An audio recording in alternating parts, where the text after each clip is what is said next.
I'm delighted to try and buy Shawnee, Tobin and Rubor and Limerick. I suppose, Shawnee, we got a shock during the week when you announced your retirement. I suppose, was it a long time coming, or was it just a kind of a sudden reaction to the injuries? I suppose the last couple of years, Jack, it was coming. I wasn't able to train as much. I wasn't able to put as much effort in when I was training.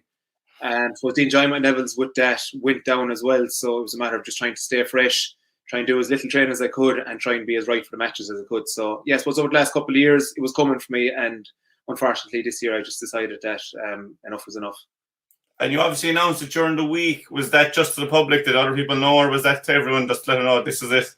Well, I spoke to our own club manager there going back a number of months ago and I said, look, I'm going to leave it a few months, see how I feel, see how everything goes. And I spoke to him the other night, and then I rang the club captain, Dara, and I rang another player, Dermot, and just said, look, lads, my time is up. I let my family know then straight after that, and obviously let the wider public know as well. I just wanted it out in the open because it was the last number of weeks, number of months, everyone's coming up like, well, you're playing next year, you're playing next year, you're playing next year. I kind of just wanted that to be over. I just said, look, I'm getting over and done with one night. It was hard, kind of an hour there, an hour. I was just kind of on my own in the car. I made a few calls, and I was going into my girlfriend's house then for her father's birthday, and I was a bit late for that. So look, I just said I'd make the decision, and that was that. And how hard was it just actually to put that tweet out and just to kind of finalise it? I know it's gone through your head, but that actually it's the finality of it all. Yeah, look, I suppose I sat in the car. I suppose, as I said, I rang my people and I let them know, and then when it actually came to the decision, I did it, and I had a kind of a tear in the car myself. It wasn't over the top, but it was just a little cry, a quiet tear, and just that's it. I'm done, and it's actually over. It's in writing now, and I've people told, and that's it. So it's kind of a final closure. And what was the reaction like? I know, obviously, we were seeing it from the outside. There's a huge reaction on social media, but even I presume the phone was buzzing all week, just kind of people best wishes and congratulations and such. Yeah, to be honest, I wasn't expecting it. Like the only reason I put it on public media again was just so that, look, people know, and I won't be probably asked about it anymore. Are you still playing? I just wanted people to know, really. Because the last couple of years, I've always been asked, like, well, are you playing again next year? Because people knew my situation. The phone was hopping. I mean, I got phone calls, text messages, current players, former players, friends, from years ago, lads I heard when I first started, people who coached me when I was younger, people who used to bring me lifts to training, and then obviously the wider public as well, like journalists, players of other counties. Like, it was just lovely to get them, I must say, and it was I was surprised to get so many. Like, the phone has happened for a few days outside in school, and my phone was binging, and like it was lovely to get it, I must say. Like, it was a nice closure to have on it. And one thing I've noticed just from the tweet itself, that you've replied, there's a load of replies, and you replied to every single one of them. Like, and it's not something you'd see very often. Was that important for you, just to give thanks back? Yeah, absolutely. Like, I suppose, look, again, it's not often people kind of reach out to you and give you a nice message. So I just thought it was fair dues for myself just to acknowledge everyone as much as I could. And I hope I didn't forget anyone. Like, just to say thanks very much, because it does mean a lot. As I said, I wasn't expecting it. So I said I'd be obliging to give a response and where I could have a bit of crack with someone else as well from times gone by. Yeah, and just before we get on to what your next venture will be, your career overall, and we'll start with Limerick. And you were knocking around to underage teams with 2011, the year after the strike, you kind of got your break. What was it like to get into the senior team at an early age? It was good. I suppose I wasn't too early in the fact that I played a few years for Skipping Cup as well in LIT. I played minor hurling with Limerick. I played 3 years, 21, so I was well ready for it. I had a lot of experience at that stage, even playing with club hurling as well. So it wasn't a case of going in as a fresh 17 or 18-year-old in, like, with little experience behind me. I was well ready for it. I was happy with what I had done up to that. That made it easier. And obviously I had my 2 brothers at the start of the year as well there to help me, Kevin and Pat. And sure, look, and again, all the lads that I played with that year in 2011 and beyond, like, were all just very helpful and sound. And we had a good old bunch of lads in Limerick for a number of years. And it was an easy setup to be part of. And I suppose, again, I'd just be so thankful to Donald O'Grady and all the lads that year that gave me my first opportunity. Like, Donald was a fantastic man manager and a coach, and like the detail he went into with us after trainings, during training, down to the basics of hurling. And again, like, I'm kind of instilling his approach with my coaching as I'm going forward as well. Like, you have to be best at the basics. Like, you have to be able to do the simple things right, and with that you can expand on things and obviously, like, get better as well as you go on. So, like, it was a good start to get, and I think I was well ready at 21 to rise to the challenge. And in 2011, 2012, you obviously lose to Waterford by a point in 2011, and you lost to Tipperary, who contested 3 All-Ireland finals in a row in 2012. before we get in 2013, could you feel it as a panel that something was building in Limerick hurling after a lot of years without anything? Yeah, I think so. Like I said, I think Donal set down the groundwork for that particular team in 2011. He had a lot of groundwork set up, a lot of defensive work, attacking strategies, attacking play. He bred a lot of young fellas. I think 2012 then, the day in Thurles was a scorcher of a day. Like I think we had the lead for nearly 60 odd minutes of the game. The last couple of minutes, I think they hit us for a sucker punch of a goal and just knocked us on our backs. And like I think that was the day that we really realised that we were up there with the best and we could compete. And I think from there on, it just gave us that belief. And then in 2013, you're against Tipperary again. It's another scorch for a day. This time you're at home and you get a goal in the first half. And then they hit you back. And it's kind of a case of, is this the same old Limerick that just can't get over the line? What was different that day in the semi-final? I suppose that year John Allen was over us and John Kiley was involved and Donach O'Donnell and Eamon Meskel, and I just think the lads just kept it very simple for us that year. Like they kind of let us decide what way we wanted to play, what way suited our game plan. They instilled, I suppose, a defensive work rate in us, which you can see with even John, with the current Limerick team. Like our wing forwards, I think, were Seamus Hickey and David Breen, and they were working incredibly hard, and James Ryan centre forward as well. So like we kind of started the defence from the attack, you know, and I think we had a good groundwork set up there. And like, as I said, I just think the confidence grew from the previous years. We were competitive, we were playing well, we had a good panel, like we had Niall Moore to come on, Shane Dowling came on, Conor Ellis came on. Like there was plenty more as well that were there chomping at the bit to get on the field. And I think just as you said, that day in Limerick, like with the weather the way it was, the atmosphere, there was 40,000 people or that. It was just incredible. And I suppose for myself to have my late father there as well, the same day when he was sick at the time with cancer, it was nice for him to be there, with like, and have a photo afterwards with my family as well. So that was a special moment for me. And then obviously a couple of weeks later, you're back in the Gaelic grounds. And before we get into that game with Cork, what was the feeling like? Because it was Limerick's first Munster final in 6 years, but it was one that there was real belief that this Limerick's side were the side they were going to do it. Yeah, again at home, having the home advantage was nice. We just felt good. We had a great win against Tip. Training went well. Injuries were kind of quite low. And we just kind of said, I think John Allen, when he first met us in the Woodlands that year, 2013, he said to us, like he said, it's well and good that you play with Limerick for 7 or 8 or 9 years. You can look back in your careers and say, you played with Limerick, you have the jerseys, you did this, you did that. He said, but what have you actually won in Limerick, he said. And that was something that struck out to me as a player at that time. And he was right. He wasn't trying to say it in an insulting way, but he wanted to get his point across. Like, you can represent your county all you want for as many number of years, but it really comes down at the end of the day to trying to have silverware. And I think he instilled that in us, and he got that kind of bite into us. And I think going forward that year, like, we were a bit unlucky against Clare. We just didn't turn up in the semi-final afterwards. Yeah, but that day in Cork, you must have felt fairly invincible with the Gaelic grounds nearly fully green. Yeah, it was incredible. I remember driving in the toll road that day and down to Condell Road, like, and we probably met earlier in the day, maybe 11 or 12 o'clock it was probably at the time, or I can't remember, it was 1 o'clock, but like there was thousands and thousands of people streamed up outside and decided of Condell Road, parking up, having lunch, having sandwiches, walking to the grounds for the game beforehand. It was just incredible, like, and it kind of reminded me of the real olden days of Championship hurling, where it was knockout and you would have 40,000 there every single week. Whereas in modern times, there's so many back doors and that whole element of Championship was knocked out, but it gave that feeling and it was just special. Yeah, and I suppose in 2014 you got to the Munster final and lost it, but it was kind of roles reversed when you get to the All-Ireland semi-final. And just talk us through that game against Kilkenny in the rain, because it was an incredible spectacle outside of the hurling itself, which was unbelievable on the day given the conditions. What was it like to play in it? It was one of the weirdest days I'd say ever played, especially with Limerick. Like, I think before the game it was quite nice, and just as we went out for a warm-up, it absolutely poured down, and the game went on, and like that rainstorm we got that time was just, I remember I got a point, like Graham hit the ball across the 21 to me. I saw the keeper had kind of made an approach out towards me a bit. I said, right, I had one touch and I tried to flick it over him for a goal, and I'd say it was only like inches away from going under the bar rather than going over the bar, and it could have been a totally different game if that had gone under the bar at that stage. But like, I suppose it suited Kilkenny when they got their goal. The weather went so bad, they just sat back on top of us, and no player could really score from 50 or 60 yards or more that day with that weather at the end. So they just ground out the game, and we were just unlucky on the losing end. Yeah, one thing I remember from that game vividly is it got so dark all of a sudden, and you had a pair of blue boots on you, and it was kind of like, where's Shawnee going? You can see the boots, and you can kind of see the end into the slitter, and I could see you going for that chip, but you pushed Kilkenny all the way.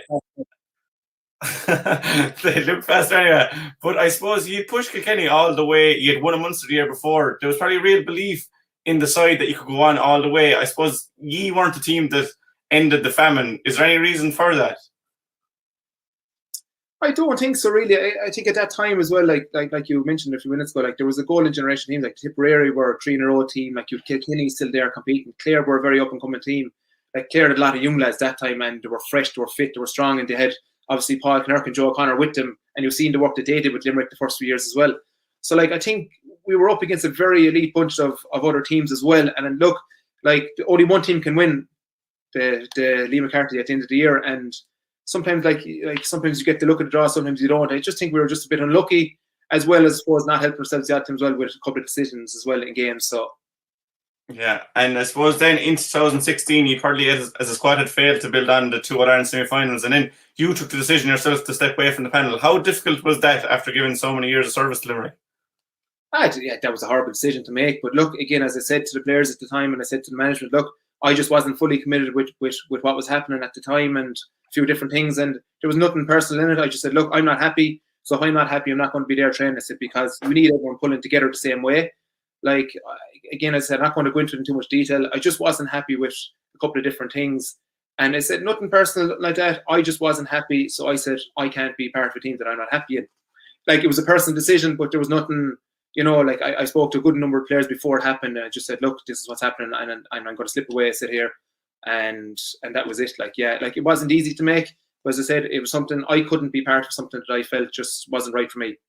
Yeah, but you're kind of vindicated in your decision then when you look onto your club career over the next few years, and obviously 2017 was a pinnacle for you to win the Premier Intermediate Hurling Championship. You didn't do it the easy way. No, we didn't. So that was, again, it was a tough year. It's my first year without inter-county hurling. I was in the Gaeltacht at the time of Championship games, training to be a primary school teacher. So I wasn't probably in the best of shape either, because there was a bit of crackhead down there. I think Gareth Bland beat us in Bruff in one of the round-robin games, and that was the only game we had lost. I think Ger Bradley did a great job with us that year. Ger was a great guy. We got relegated the year before with him. It wasn't his fault. It was strictly down to a couple of different things. Like, we had a few players injured. We had, things just didn't go our way for a couple of games. We were very close, and we got relegated. But in fairness to him, he stuck by us. He stayed going, and he instilled a belief of toughness in us that I think we needed as a club. And the players rode in behind him. And in fairness, like, we had a fantastic year, and we drew the first day in the game we should have won. But thankfully, we came back to Wednesday night and won the replay. Yeah. And you had obviously won a Munster Championship, let's say, with Limerick, but how did that compare? And I know you've mentioned your brothers before and your late father. How did that compare to win with Marubo, or such a competition? And the Premier Intermediate competition is probably the hardest one to win in Limerick. Like, I suppose, growing up as a child, my dream was to win a county senior with my club, because we had the players to do it for a number of years. And again, we just didn't get over the line. So I suppose, look, winning a Premier Intermediate, it's the next best thing. I would never look down on it. Like, it's an absolutely brilliant medal, and I treasure it as much, if not more, than my Munster medal, because, like, I won it with two of my brothers, Willie in goals, and Pat was full forward and our captain. I suppose I won it with some of my best friends, and I won it with the club that I played with since I'm 5 years of age, and that I continue to play with until I was 31, and the club that I'll be part of for the next number of years as well. So on that front, it means a lot more. But obviously as well, like, the Munster Championship is probably the second best inter-county medal you can win in hurling as well. So I treasure them both. I wouldn't pick one over the other. But as I said, like, your club always means something special to you, because it's where you start and it's where you end. Yeah, and it's fitting that that's where your career ends, and it's nice for players that they get to play with their club before they finish. I know it hasn't been the best way for you, but how important was it that you got to play with Maru after you got to play with Limerick? Yeah, it was good. I suppose, look, for, like, it's never easy. I was dropped from the panel after the league in 2017. At the time, I suppose, like, I personally felt I had something to offer. I was very disappointed I got let go. It took a long time for it to, I suppose, settle in the stomach. Like, I mean, even the All-Ireland final in 18, like, watching some of my friends that I've battled with for years go up and lift the trophy, like, it was bittersweet. Like, it was, like, I had tears in my eyes above Croke Park. I was delighted that they won. I was clapping, but yet I was heartbroken inside that I wasn't there. So, like, to go back in 17 then as well with my club, after being dropped before all of that happened, like, it was nice to go out there, show off my skills again, get on the scoreboard and help my team win silverware, which was nice. Like, it was a nice way to finish that year. Yeah, and just touching on the current Limerick team, like, what sets them apart? Because they've obviously 2 All-Irelands now, and you were one of the unlucky few as yourself, Kevin O'Mahony, James, Ryan, Donald Gray, that missed out in the All-Ireland. But what makes this group special? I suppose I think when John and them took over, like, and I said it would be easier for me to come in and criticize them because they didn't pick me and stuff, but like they've done some job on the players they have. Like, I mean, physically they're in great shape, mentally they're in absolutely fantastic shape with Caroline as well there. Like everything is just running smoothly. And I think they've taken away the pressure of like teams go out every year, like we have to win the All-Ireland. Like that's a big mountain to climb. Like I think Limerick go out every day and they're process based, like, you know, like we have to work hard, we have to get in tackles, we have to do the right thing with the ball. And if you do all them right things, you will eventually win more games. So I think they've kind of taken the pressure off themselves, which has let them be more free. And I just think that's the key ingredient with them. Yeah, and is there anything that you're taking? You've obviously had some brilliant managers in your own time, and you've gone into coaching. You might tell us about that. But are you bringing a bit? You mentioned Donald Grady. Are you bringing a bit from every manager you had and trying to make your own kind of setup and layout for a game? Yeah, I think you have to. Like, I mean, like I've worked with some great managers and trainers in my time. I mean, like even with our own club, like I started off with Tom Ryan, Joe Quaid took over that year. We had Ger Bradley, we had Seamus Gleeson, we had Ger Hegarty. Jeez, like even, you know, like then you had John Fitzgerald for a number of years. He had our best years with us nearly, and he's training Galway now. Like, and John was, I suppose, the fellow who brought me into the number 11 position with the club and set me on my way really to be like, you know, to be the consistent number 11 for years in my club. I suppose the only thing I would have liked would to have had a crack with Limerick at 11, which I got once against Westmeath in a game where they were playing a sweep, where now I got 3 points, but I flipped off after 50 odd minutes, you know, and that was my last year playing with Limerick in the Championship. And I kind of said, geez, I would have loved an old crack at 11. You know, if you play through, like that's where I kind of played my best hurling really. And I suppose that's one thing I kind of look back and said, I wish I got that, but it wasn't to be. And yeah, look, I think you pick up a bit off everyone. You pick up off players, you pick up yourself from your own mistakes you've made, from things you did well. But I think I've had a fair, even LIT, I had Davy Fitz for 4 years. Like, sure, Davy would coach anyone about anything. He'd even show you how to win a game of cards and the train even. Like, you know, he was a beauty. Like, so I think you learn from them all. Yeah, and just talking about your experience as a centre forward, you obviously played in the corner for Limerick, but anywhere you played, even for Limerick or Maru, there was a big pressure on you to score. Did you feel that pressure yourself, or is it just something you took in your stride? I felt it more with the club. Yeah, I'd be more nervous before a club game than before any inter-county game, because I suppose I felt like I was the key man for a club for many years. Like I was the free taker as well. Like you have to hit them over because they're a free ball. Like, I mean, I suppose I'd win a fair share of frees in games. I take a bit of punishment in a lot of games, which you had to, you know, like you had to prepare yourself for it, because it was going to be 60 minutes of torture sometimes, you know, like with fellas watching you and like they'd be out to try and give you a nice one. And I suppose the last couple of years I had a couple of nice injuries from couple of different teams, so it was look, but at the end of the day, when you see fellas doing that to you, it actually spurs you on more, and it's great. And I'm trying to instill that in the fellas, you know, that I'm coaching well at the moment, kind of say, like, you know, have a bit of pride in yourself. Fellas hitting you, like you're obviously doing something right, so you try and soak in all them things and you try and express it in when you do get the ball. You know, I think that's a good way to look at it. Yeah, and you're obviously in Macroom now coaching. How's that going for you? Good, yeah. We have our first match tonight. We're playing their local rivals, Brewery, which I would have played for. I played against them, many times years ago. We always had great battles with them on and off the field, and you know, it was good times. And I just hope that that we can have a good year with Macroom now. Keep the numbers up, keep coaching them on the basics, and hopefully we can get a nice game going with them and have a long year. Yeah, and is that's something you want to keep going with? It's not just to keep you ticking over after retirement. It's something that you see long term, the coaching and managing.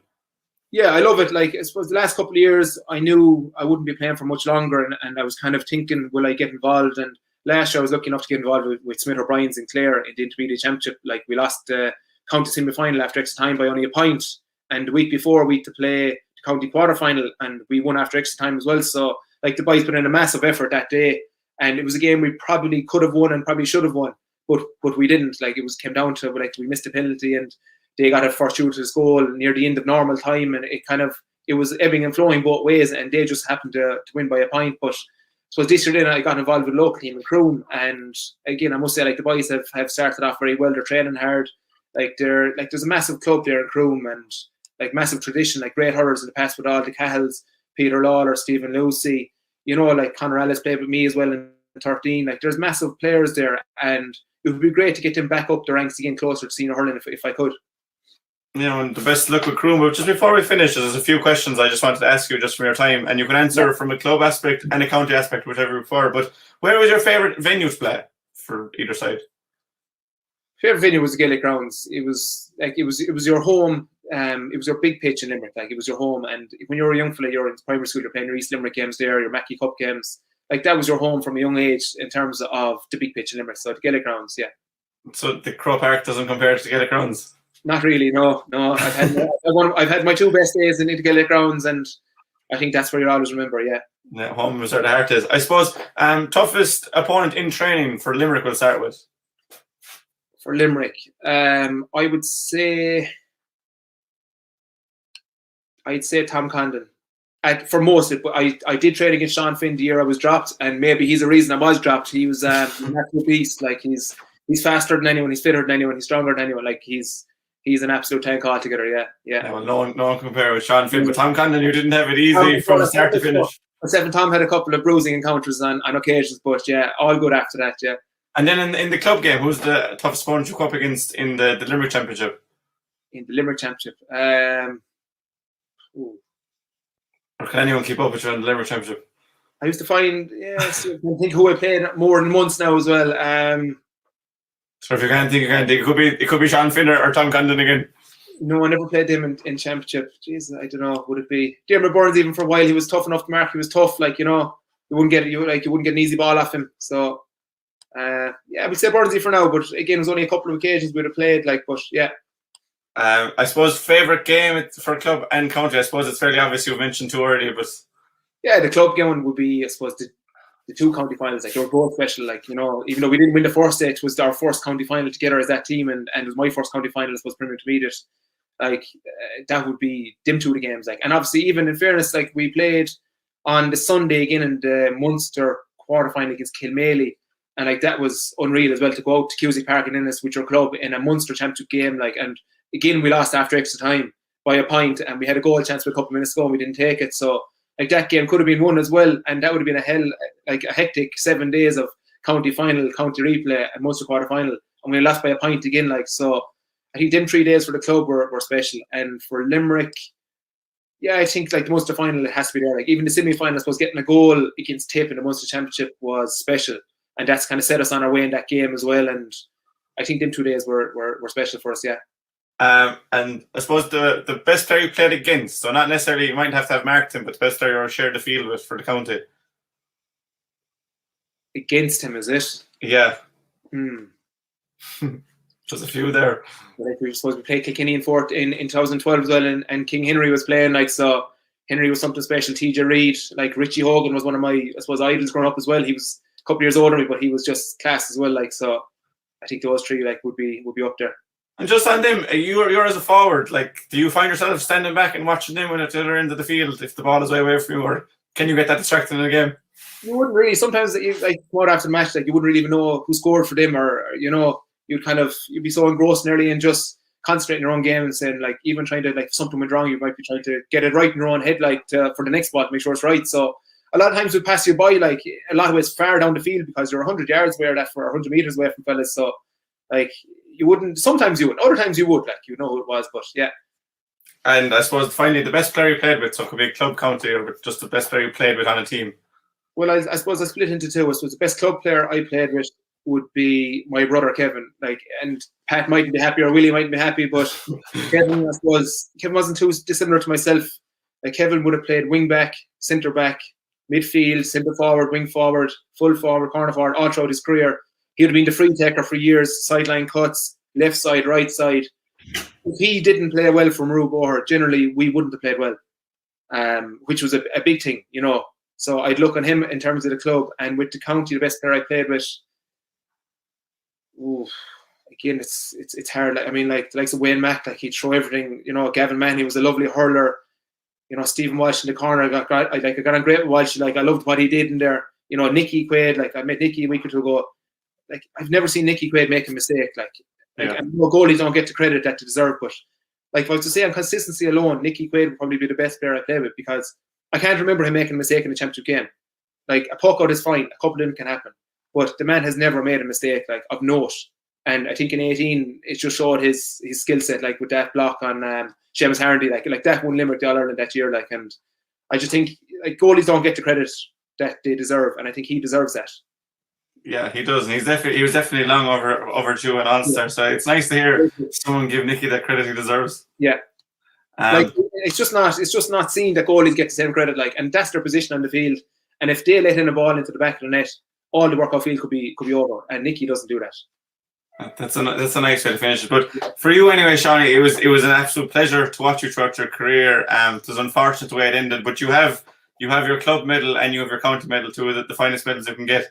Many thanks for talking for me, and best of luck with Croom and whatever team you join up with the future. Thanks very much, Jack. Appreciate it. Thank you.